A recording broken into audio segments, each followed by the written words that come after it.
Assalamualaikum warahmatullahi wabarakatuh. Bismillahirrahmanirrahim. Alhamdulillahirabbil alamin. Wassalatu wassalamu ala asyrafil anbiya'i wal mursalin wa ala alihi wa sahbihi ajma'in. Amma ba'du. Yang kita muliakan bersama, kita hormati Menteri Agama Republik Indonesia Bapak Lukman Hakim Saifuddin, dengan iringan doa mudah-mudahan selalu sukses dalam menjalankan tugas. Saya mencatat ada 3 hal yang dilakukan oleh Pak Menteri selama kepemimpinannya. Pertama, telah mampu dan berhasil meningkatkan layanan untuk jamaah haji Indonesia. Diperbaiki pelan-pelan dan alhamdulillah jamaah haji sekarang tentu dapat pelayanan yang lebih baik dibanding sebelumnya. Yang kedua, Pak Menteri juga mampu untuk merawat keberagaman kita dengan memperkuat keberagaman kita untuk mengembangkan kehidupan agama yang para pemeluknya bisa menjalankan dengan baik dan benar, tapi sekaligus juga kita bisa hidup bersama dalam negara kesatuan Republik Indonesia. Dan yang ketiga, Menteri juga nampak telah berbuat untuk meningkatkan kualitas pendidikan di lingkungan Kementerian Agama, termasuk salah satunya yang diusahakan oleh Pak Menteri adalah memperjelas nasab dari para guru pendidikan agama Islam yang hari ini belum ditempati. Saya sudah dengar tadi, insya Allah nasabnya akan diperjelas. Ayah saya almarhum juga guru agama, pegawai dari Kementerian Agama, tapi ngajarnya di SMP negeri. Kadang-kadang bingung juga waktu itu. Tapi ya nggak apa-apa, jalan aja, meskipun bingung tapi jalan. Tapi dengan adanya kejelasan, saya kira saya setuju dengan apa yang tadi disampaikan oleh Ketua Umum kita, Bapak Afrizal Abuzar, dan juga Pak Ghazali, di mana kejelasan nasab ini penting supaya guru-guru agama Islam ini makin mantap dalam rangka untuk memberikan pengajaran dan pendidikan kepada anak-anak kita. Pak Ghazali tadi sebenarnya sambutan atas nama panitia, tapi yang terjadi adalah sambatan. Sambatan itu doa dimana sambutan. Bapak Ibu dan hadirin sekalian yang saya muliakan, dapat saya laporkan Pak Menteri di hadapan Duta Besar Finlandia untuk Indonesia yang telah bekerja sama dengan teman-teman AGPAI atau AGPAI dalam rangka untuk membuat aplikasi yang bisa diakses oleh seluruh guru-guru pendidikan agama Islam se-Indonesia. Tepuk tangan untuk Duta Besar Finlandia. Tidak usah saya terjemahkan karena sudah ada penerjemahnya.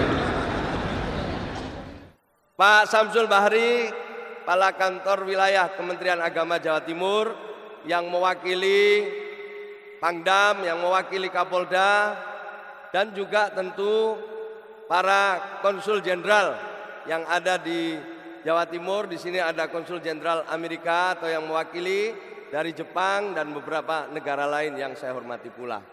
Segenap tamu yang menyertai Pak Menteri dan juga mitra dari para guru-guru semua yang saya cintai dan saya banggakan. Begini Pak Menteri singkatnya. Tadi Pak Ghazali sudah menyampaikan sedikit, tapi datanya begini. 10 tahun yang lalu, itu kira-kira jumlah guru pendidikan agama Islam di Jawa Timur ini 35.000 lebih. Sekarang tinggal sekitar 27 lebih sedikit. 27 turun. Diperkirakan 10 tahun lagi tinggal 15.000 kalau tidak ada tindakan nyata dari Pak Menteri Agama untuk membuka kembali, merekrut kembali guru-guru agama Islam. Dari 27.000 itu yang sudah bersertifikat kira-kira 17.000 lebih, gitu ya Pak Ghazali ya. Jadi sekitar 7.000 lebih yang belum bersertifikat. Nah, ini adalah satu hal yang perlu mendapatkan perhatian kita bersama, sebab kalau guru pendidikan agama Islam sudah bersertifikat, tentu ini membuat hati kita semua lega. Tapi kalau guru tidak bersertifikat, saya khawatir nanti yang diajarkan berbeda dengan kurikulum yang telah ditetapkan oleh pemerintah. Betul apa tidak? Betul apa tidak? Bapak Menteri Agama yang saya hormati, perlu juga saya laporkan dari fakta itu. Ada guru-guru agama Islam ini yang terpaksa dalam tanda kutip harus mengajar di beberapa sekolah. Karena ada sekolah-sekolah yang tidak memiliki guru agama, khususnya guru agama Islam. Akhirnya beberapa guru agama Islam ini merangkap di beberapa sekolah sebagai bagian dari usaha untuk menutup kekurangan itu.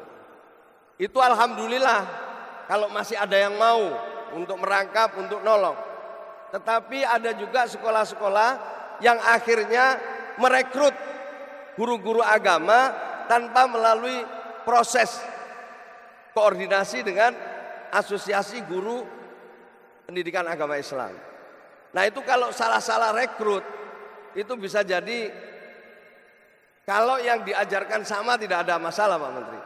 Tapi kalau yang diajarkan ini keliru-keliru sedikit, ini bisa jadi masalah. Saya sering cerita, tapi ini untuk di sini aja. Mengajarkan agama ini kalau kepanjangan juga salah, kalau kita nggak pas, nggak ngerti. Misalnya mindakar sama mindakar, itu kan sudah berbeda. Ini kecil tapi dakar sama dakar, itu dua hal yang berbeda. Nah, inilah hal-hal penting buat kita yang perlu mendapatkan perhatian dan nanti mudah-mudahan bisa dicarikan solusi oleh Pak Menteri. Tetapi saya ingin memberikan penghargaan dan rasa hormat kepada para guru-guru pendidikan agama Islam di Jawa Timur, meskipun ada masalah-masalah tapi tetap semangat untuk mengabdi di tempat masing-masing. Tepuk tangan untuk guru-guru kita ini. Bapak Ibu sekalian, banggalah baju yang sama yang dipakai oleh Bapak Ibu sekalian hari ini dipakai oleh Duta Besar Finlandia. Jadi baju ini sudah sampai ke Finlandia sana, difoto, sudah jadi internasional lah batik itu, meskipun beli sendiri-sendiri. Tepuk tangan untuk para guru kita ini. Bangga sudah, alhamdulillah bisa beli seragam meskipun bayarannya masih belum sama. Kemudian Pak Menteri yang berikutnya, kalau nasabnya nanti sudah jelas, tadi disebut berikutnya nasibnya akan jelas. Memang salah satu masalah yang kita hadapi atau yang terkait dengan para guru ini ada beberapa. Di antaranya GTT. GTT ini adalah guru-guru yang mengabdi di sekolah-sekolah negeri. Nah, sekarang dengan undang-undang yang baru ini Pak Menteri, kita sedang berjuang bersama PGRI dan elemen guru yang lain untuk supaya bagaimana yang GTT ini nanti menjadi pegawai pemerintah dengan kontrak kerja. Bagaimana nanti guru-guru pendidikan agama Islam yang GTT misalnya mengabdi di sekolah-sekolah negeri bisa diangkat sebagai pegawai pemerintah dengan kontrak kerja. Terus yang kedua, yang swasta. Bagaimana dengan yang swasta? Tuntutan yang swasta ini begini sama saya. Kalau yang namanya buruh aja ada UMK. Kenapa enggak guru ini diberi UMG, upah minimum guru? Ini yang swasta keluarnya seperti itu. Nah, ini harus kita perjuangkan bareng-bareng, kita cari celah semua yang mungkin sehingga yang di negeri dan yang swasta ini sama-sama diurus oleh pemerintah. Betul apa tidak? Mau apa tidak diurus? Mau diurus oleh Pak Menteri apa tidak? Mau. Jadi yang swasta nanti ada UMG. Nah, tetapi tetap saya kira salah satu solusi adalah sertifikasi itu dibuka kembali sehingga yang 7.000 lebih ini bisa sertifikasi semua, otomatis sudah bisa dapat dari pemerintah minimal 1,5 juta. Tepuk tangan untuk para guru-guru kita. Kita berjuang bareng-bareng ya. Saya ingin menjadi bagian dari guru pendidikan agama Islam di Jawa Timur untuk meningkatkan mutu dan kesejahteraan guru. Siap apa tidak? Ya. Yang terakhir, Pak Menteri, sebagai penutup, Bapak Ibu sekalian, ini kisah, mari sama-sama kita renungkan. Ada perubahan yang luar biasa di luar sana. Yang dulu tidak mungkin, sekarang jadi mungkin. Yang dulu tidak kita bayangkan, sekarang kita bayangkan. Yang sekarang terjadi. Misalnya, ini sekedar contoh, saya kemarin dapat cerita dari Menteri Pariwisata. Omsetnya Garuda itu 21 triliun. Bluebird 7 triliun lebih. Digabung kurang dari 30 triliun. Sementara Gojek, perusahaan yang baru itu sudah lebih dari 38 triliun. Ada sesuatu yang tidak pernah kita bayangkan, ada perusahaan yang tidak punya sopir, tidak punya pegawai, tidak punya mobil, tidak punya alat transportasi, tapi dia begitu menguasai pasar. Yang kecil jadi besar, Nokia yang dulu besar sekarang ya bangkrut. Ada perubahan di luar sana yang harus kita antisipasi semua bersama-sama. Nah, ini kisahnya. Saya punya teman, dokter ini punya teman, temannya ini punya anak. Tiap hari kerjaannya di kamar, tidak pernah keluar Pak Menteri.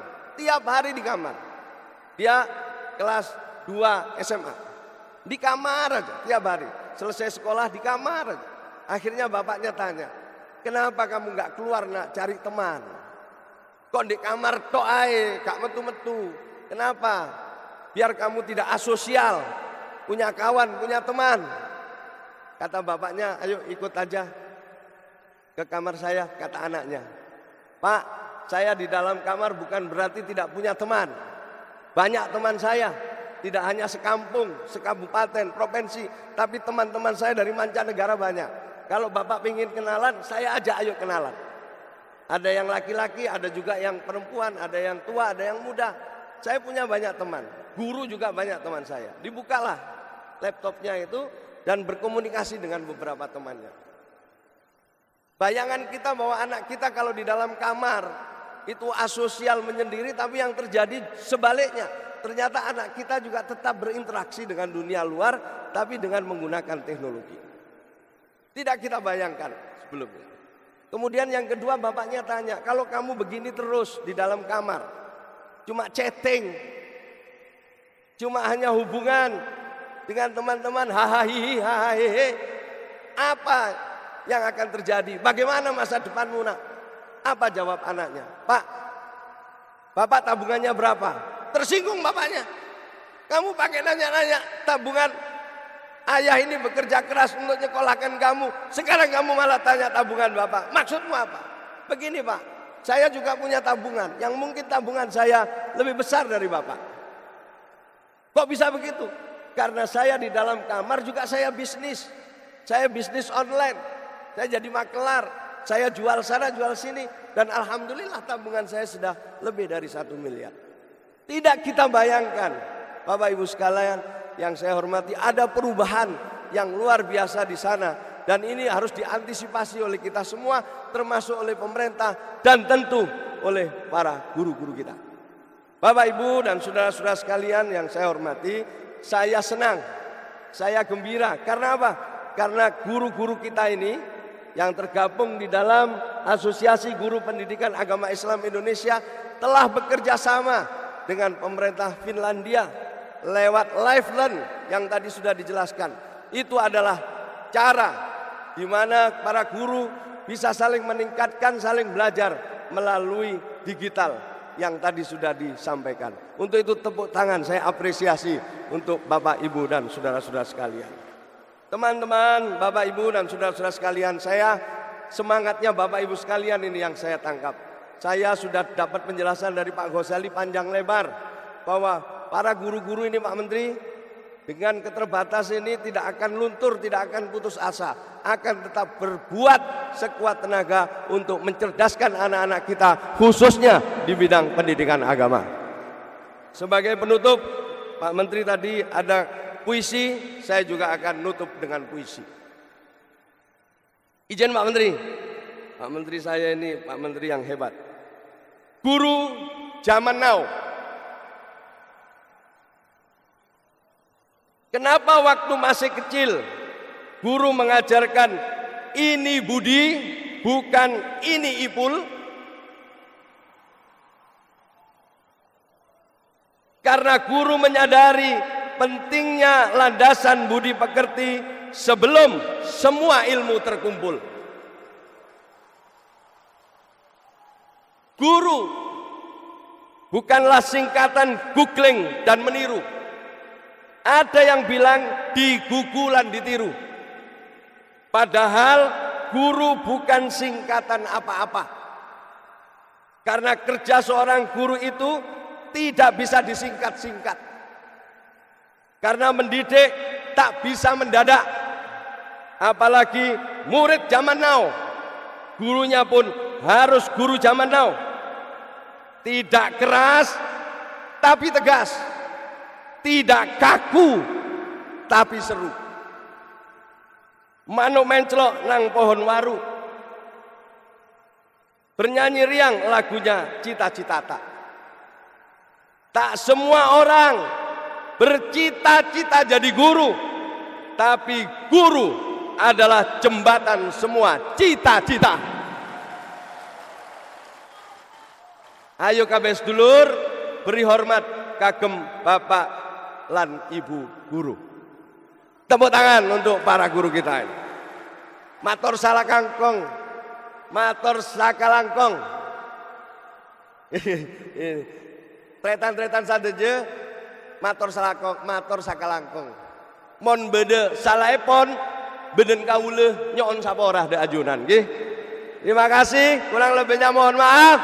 Wassalamualaikum warahmatullahi wabarakatuh.